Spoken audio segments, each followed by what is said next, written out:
Hello, everyone, and welcome to DealBox Daily. I'll be your host, Brendan McShane, and this is episode 15.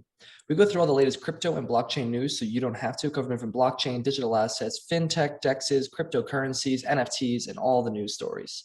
If you want to learn more about DealBox, though, we can talk about private placements, alternative investments, and category design for your business. So please watch the live stream, listen to the podcast, read the blog. And if you want to learn more about DealBox, go to dlbx.io. And here we'll jump into the first article of episode 15. 90 CryptoPunks get snapped up in 1 hour following Visa's $150,000 purchase. Following the news earlier today, Visa has bought a CryptoPunk. Around 90 ETFs collection have been sold in a single hour. Visa revealed it purchased CryptoPunk 7,610, one of 3,800 female punks, for around $50,000 last week. It said the NFT would be, quote, great addition to our collection of artifacts and play an important role in the future of commerce.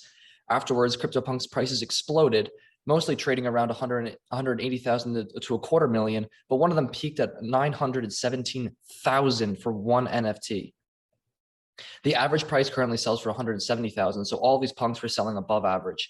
And on here, you can see the chart that CryptoPunks sell for so much more than the other top NFT projects, including Bored Ape and Meebits.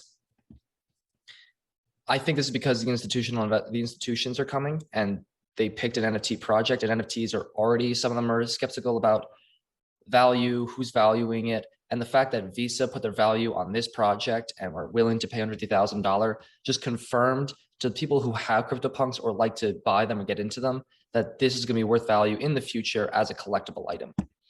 FTX signs $17.5 million deal to sponsor UC Berkeley athletic department. FTX.us, the US affiliate of crypto exchange FTX, has signed $17.5 million 10-year agreement with Cal Athletics, the athletic department of University of California, Berkeley, for the naming rights of the California Memorial Stadium.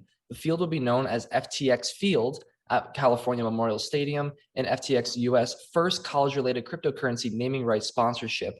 The Berkeley campus is a flagship campus of the University of California system. I mean, they have other major sponsorships. This one's a little smaller for only 17.5 million that we've talked about in the past, how they've sponsored the Miami Heat naming rights stadium for 135 million and the esports League of Legends team TSM for 210 million, as well as sponsoring League of Legends. This sponsorship, I don't think is as much for a marketing standpoint, but I think it's more of a recruitment standpoint. They're going after UC Berkeley, hoping that they can just attract talent straight out of UC Berkeley into the FTX. And I know that these are the people that they're going to be recruiting in the future, or wanted to be in the crypto community and knowing that FTX is going to be a big part of where they're going to go buy their currencies and who they're going to use and who they're going to trust, no matter where careers they keep going in the future. 81% of finance execs say blockchain has gone mainstream. This survey was conducted by Deloitte. Some of the 73% of survey respondents expressed concerns that their firm would lose an opportunity to gain a competitive advantage if they do not adopt blockchain or digital assets. Among the other FSI pioneers subset, as well as 97% of the respondents indicated that blockchain applications are crucial for their business to stay competitive.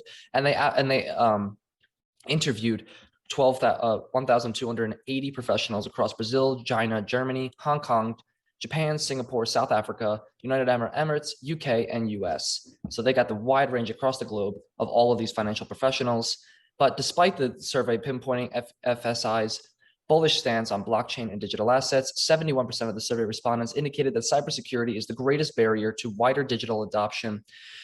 Among the FSI pioneers, 73% of respondents specified that the regulatory barriers as the principal obstacle hindering crypto adoption. Among overall respondents, 65% described the existing legacy financial infrastructure as the greatest impediment to the mainstream blockchain adoption.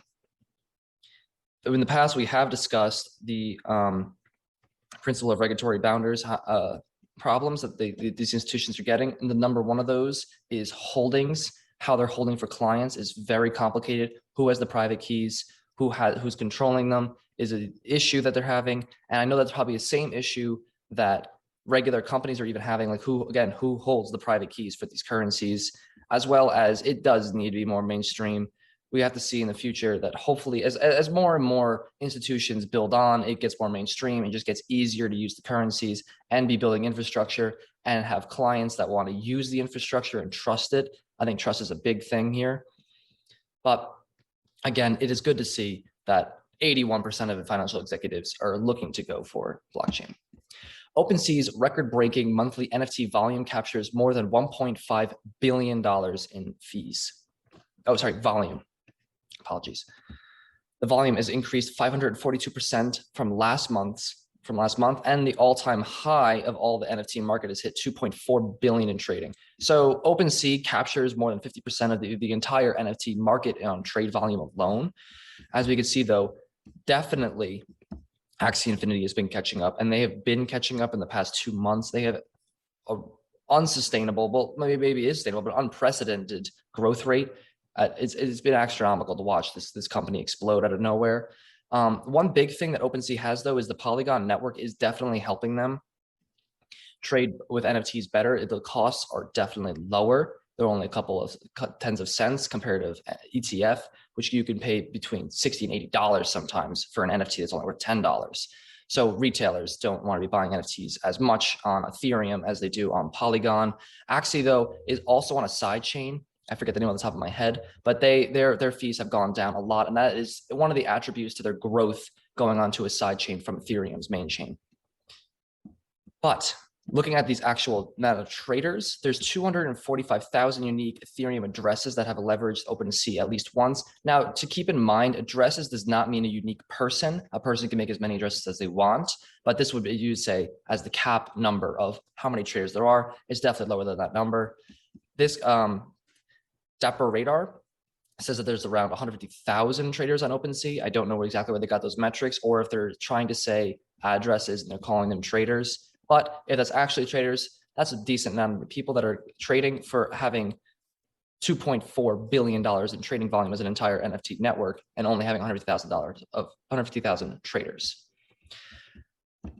Lastly, Google bans 8 deceptive crypto apps from Play Store.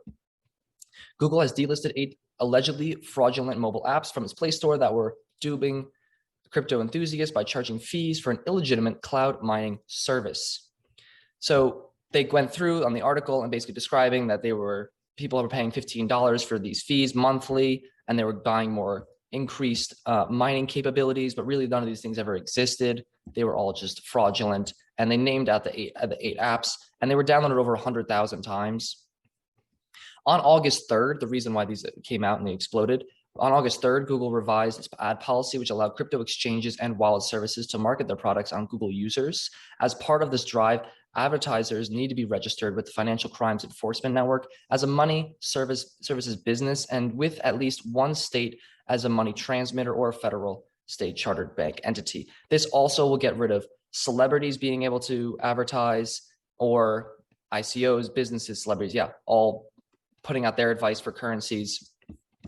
I honestly see this as a positive spin on the story, looking on a better aspect of, yes, there were deceptive apps on the Google App Store. Yes, people lost money trying to get into the cryptocurrency, and some of them may be deterred from ever going back to it, thinking it's just a fraudulent overall. But it's good that we know that that Google is looking out for their users. They're able to pick up on all these fraudulent apps and rip them out of here. I have made an app and put it onto the Google App Store. I understand how easy and simple it can be, honestly, to make these apps and pump them right onto the App Store.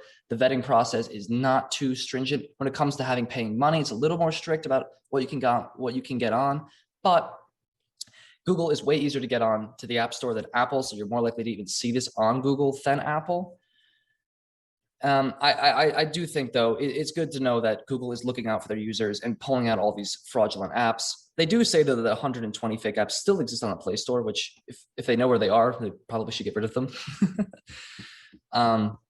Until next time, though, our next episode will be Thursday, August 26th at 2 p.m. Pacific and 5 p.m. Eastern. Thank you for tuning in, and have a good day.